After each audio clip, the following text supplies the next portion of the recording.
दोस्तों, अगर आप नौकरी पेशा इंसान हैं तो आप रेजिग्नेशन या इस्तीफा नाम से तो परिचित होंगे। जी हाँ, वही इस्तीफा जो आप दूसरी नौकरी मिल जाने पर या अपनी नौकरी से परेशान हो जाने पर डाल देते हैं। लेकिन इसके लिए भी बड़ी हिम्मत की जरूरत होती है।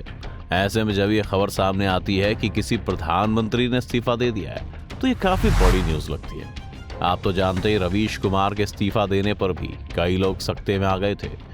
खैर, इस बार हमारे देश के प्रधानमंत्री नहीं बल्कि दुनिया की सबसे कम उम्र वाली प्रधानमंत्री जेसिंडा अर्डन ने अपने पद से इस्तीफा देने की घोषणा की है। बता दें कि जेसिंडा न्यूजीलैंड की प्राइम मिनिस्टर हैं। क्या है पूरा मामला, आइए जानते हैं। तो हुआ ये कि न्यूजीलैंड की प्रधानमंत्री जेसिंडा अर्डन ने 19 जनवरी को एक घोषणा करते हुए सबको चौंका दिया कि वो 7 फरवरी तक अपने पद से इस्तीफा दे देंगी। यहाँ आपको बताते चलें कि जेसिंडा 26 अक्टूबर 2017 को न्यूजीलैंड की प्रधानमंत्री बनी थी और इसी के साथ 37 साल की उम्र में जेसिंडा दुनिया की सबसे कम उम्र की महिला प्रोमिनेंट बनी थी। अब अर्डन का ये चौंकाने वाला फैसला 5.5 साल के कार्यकाल बाद आया है। अगर हम मीडिया रिपोर्ट्स की माने तो जेसिंडा अर्डन ने कहा है कि अब देश का लीडरशिप जारी रखने के लिए मेरे पास ऊर्जा नहीं है। गर्मियों की छुट्टियों के दौरान मैंने इस बात पर विचार किया, अब इस्तीफा देने का समय आ गया है। उन्होंने कहा है कि आगे भी वो चुनाव नहीं लड़ेंगी, लेकिन वो जानती हैं कि न्यूजीलैंड के लोगों को प्रभावित करने वाले मुद्दे इस साल और चुनाव तक सरकार के ध्यान में रहेंगे।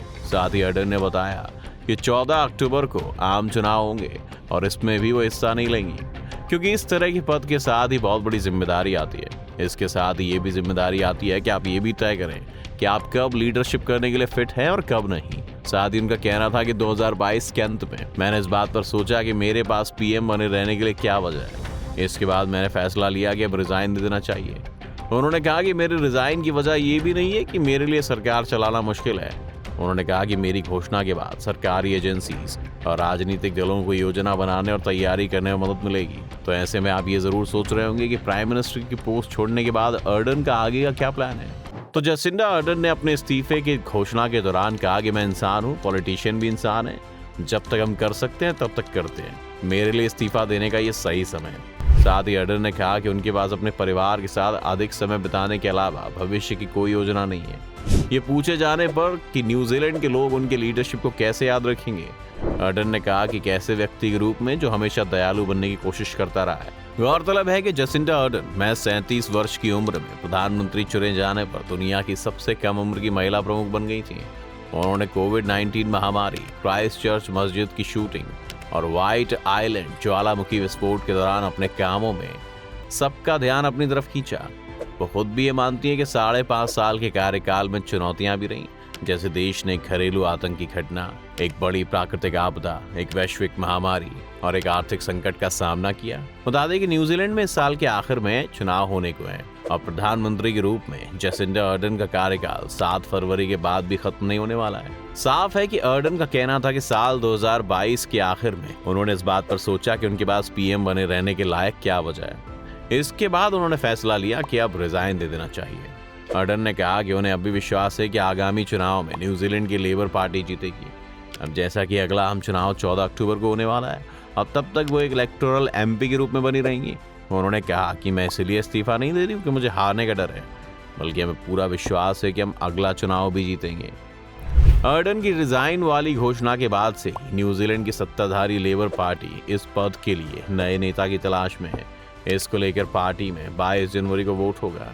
इस दौरान जो भी नया नेता चुना जाता है वो अगले चुनाव तक प्रधानमंत्री रहेगा। आइए आपको बताते चले कि अब न्यूजीलैंड के प्रधानमंत्री की रेस में कौन कौन से नेता शामिल हैं। तो पहला नाम है क्रिस हिपिकिंस का। हिपिकिंस लेबर पार्टी के लिए पहली बार साल 2008 में संसद के लिए चुने गए थे, जिसके बाद नवंबर 2020 में इन्हें कोविड-19 के लिए मंत्री नियुक्त किया गया था। और महामारी को लेकर सरकार के फीडबैक के बाद हिपिकिंस ने देश भर में काफी लोकप्रियता भी हासिल की। देश को वायरस से मुक्ति दिलाने की उनकी प्रतिक्रिया को दुनिया भर में सराहा गया। इसके अलावा वो एजुकेशन, पब्लिक सर्विस मिनिस्टर भी हैं और संसद के नेता के तौर पर भी वो काम करते हैं। वहीं संसद में शामिल होने से पहले हिपिकिंस ने कई इंपॉर्टेंट रोल्स भी निभाए हैं। वो 2 एजुकेशन मिनिस्टर्स के सीनियर एडवाइजर थे। इसके अलावा Hipkins former prime minister Helen Clark के ऑफिस में भी काम कर चुके हैं। तो ऐसे में एक बेहतरीन दावेदार साबित होते हैं। दूसरी है किरी एलन। प्रधानमंत्री पद को लेकर देश में चल रही रेस में 39 वर्षीय किरी एलन भी शामिल हैं। फिलहाल वो न्यूजीलैंड की मिनिस्टर ऑफ जस्टिस हैं। अब अगर वो प्रधानमंत्री चुनी जाती हैं तो इस पद पर काबिज होने के बाद वो माओरी वंश से देश की पहली प्रधानमंत्री बनेगी। साथ ही इलेक्टेड होने के बाद वो देश में इस पद को हासिल करने वाले खुले तौर पर पहली समलैंगिक नेता भी बन जाएंगी। बता दें कि एलन के पोर्टफोलियो में डिजास्टर मैनेजमेंट भी शामिल है। हालांकि जब उन्हें 2021 में स्टेज 3 सर्वाइकल कैंसर का पता चल गया था तब उन्होंने इलाज के लिए छुट्टी ले ली थी।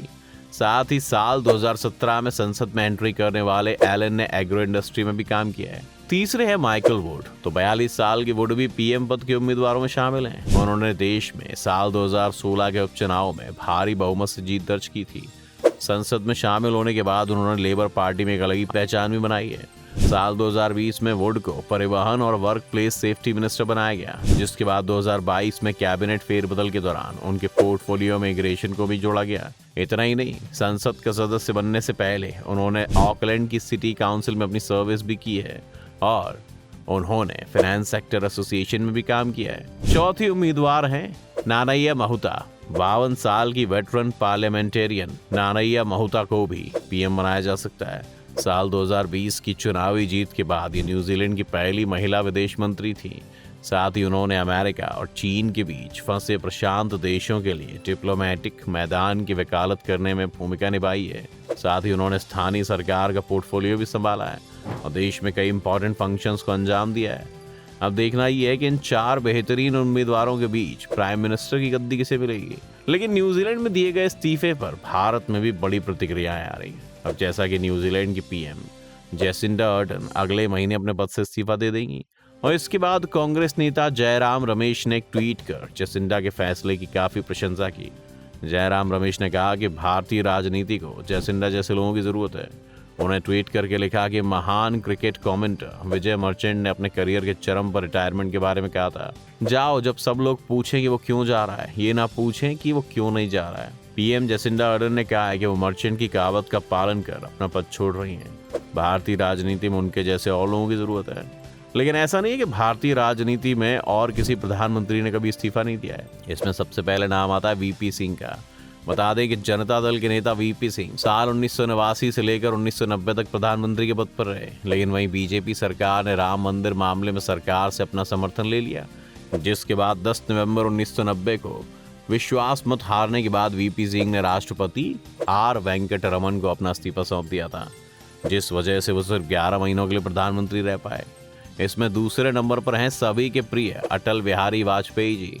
हालांकि आपको इनका नाम याद देखकर यकीन नहीं हो रहा होगा, लेकिन ये सच है। जैसा कि पहली बार 16 मई 1996 को अटल जी ने प्रधानमंत्री पद की शपथ ली थी, लेकिन उनकी सरकार सिर्फ 13 दिनों में गिर गई थी और 28 मई 1996 को विश्वास मत से पहले अटल जी ने अपने इस्तीफे की घोषणा कर दी थी, जिसके बाद 1998 में वो दूसरी बार देश के प्रधानमंत्री बने।